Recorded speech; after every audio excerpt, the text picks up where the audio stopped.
Good day, everyone. Today, I will be presenting Chapter 19, Design for Quality and Product Excellence.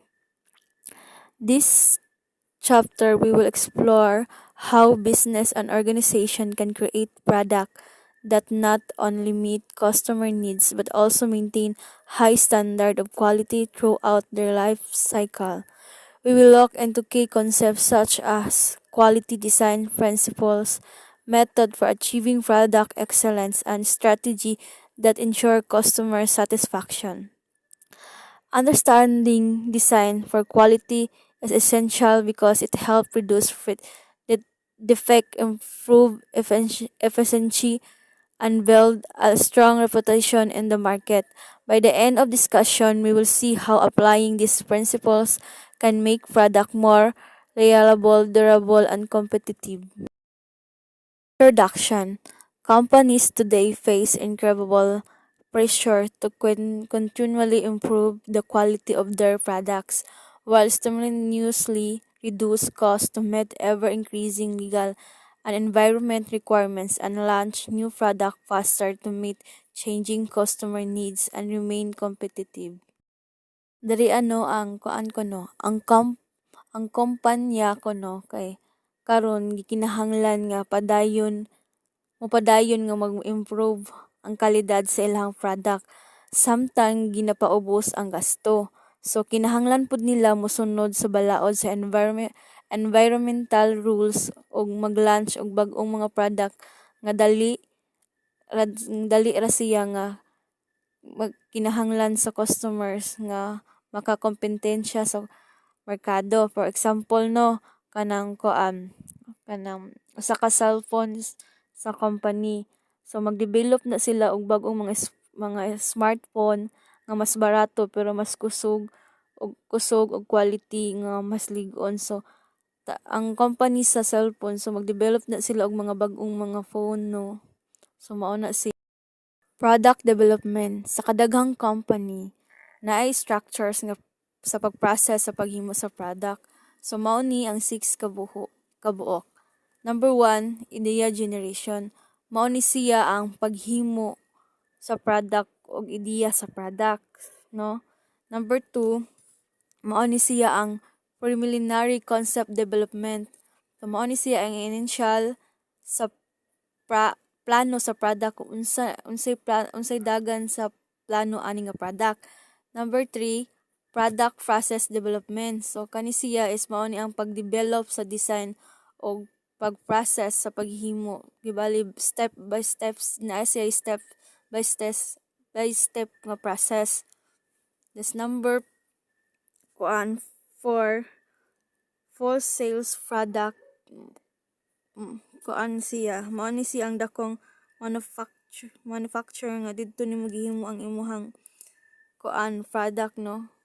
Sa number 5, market introduction. So mao ni ang pag-introduce sa imong product dito sa market. Pag-introduce nimo kung unsa nimo pagbaligya imong product. Then number 6, market evaluation. So mao ni ang pagtan-aw kung unsa nila pagtan-aw sa imong product, so evaluate na nila. Current engineering. It is a process in which all major functions involved with bringing a product to market are continuously involved with the product development from concept through sales. Diri is ang concurrent engineering mo ang mga process nga ang tanan mga department sa kumpanya is magtinabangay gikan sa sugod hangtod sa pagbaligya sa product. So for example, ang paghimo sa product, so ang marketing, ang engineering ug ang production. So magtibo na sila tanan. Kay para sa marketing masulti unsay gusto sa customer, then sa engineering is mag-design sa product, then ang production is paghimo sa product. So magtinabangay ni sila tanan mas mamadali ang mga paghimo sa product. Design for Six Sigma, a structured approach to product development and set of tools and methodologies from ensuring the goods and services will meet customer needs and achieve performance objectives. So, dari ano is kuan ang DFSS usa ka structures nga paagi sa product sa pagdevelopment aron masiguro ang product nga makatagbo og mga kinahanglan sa mga customers ug maayo nga performance. Naay 4 ka activities mao ni siya ang una is concept development, ikaduha detailed design, ikatulo design optimization, ikaupat design verification.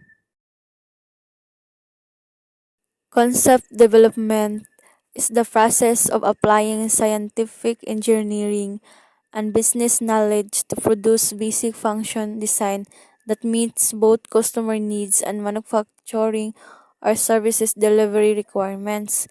Diriya is mao ang kuan, ang process gali sa paggamit sa science, sa engineering o business knowledge aron makahimo og mga basic design sa product nga meet ang mga kinahanglan sa mga customers. For example, ang customer gusto og rice container nga dili dali masudlan og insekto. So ang company mag-design og arctic nga rice container nga dili masudlan og insekto. Detailed design establish technical requirements and specification translating concept into producible design that are economical, efficiency, and high quality. So mao kuno ni mga design nga gihimo sa scientific technical requirements ug specifications sa product aron mahimo ni siya og ma-produce og maayo nga good quality. So for example, sa paghimo og water bottle o sa ka plastic, unsa nga plastic, unsa ka dako, unsa ka baga ug unsa ka design. So mao na ang pasabot sa detailed design. Automatic design based on the premises that good design is governed by the law similar to those natural science. So ang automatic design nag-ingon nga ang maayo nga designer naay mga prinsipyo sama sa mga science law. So number 1, independence assume good design occur when the functional requirements of the design are dependent of one another.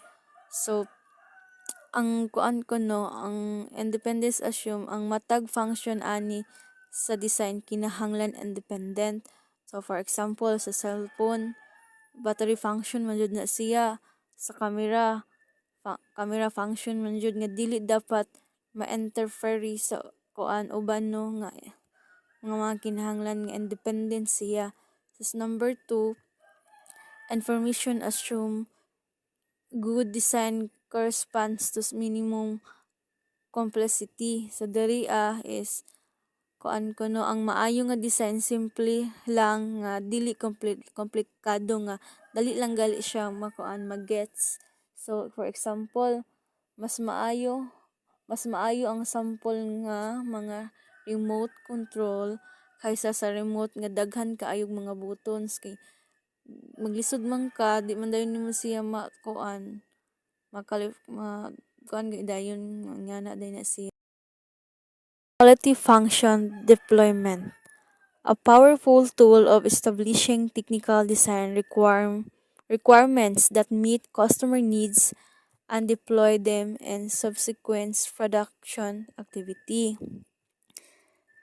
Diriya is kuan ang quality function developments kay usa siya ka tools nga nag-convert sa mga kinahanglan sa customers ngadto sa technical design requirements.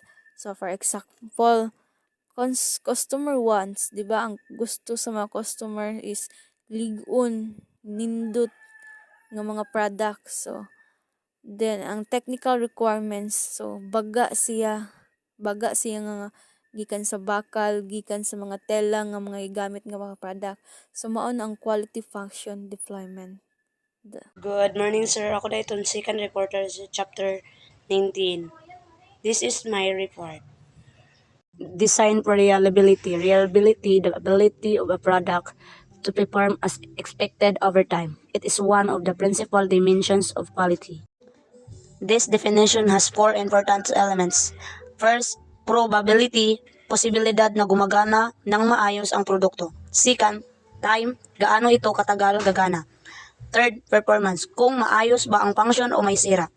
A, functional failure, hindi gumagana ang produkto. B, reliability failure, gumagana pero madaling masira.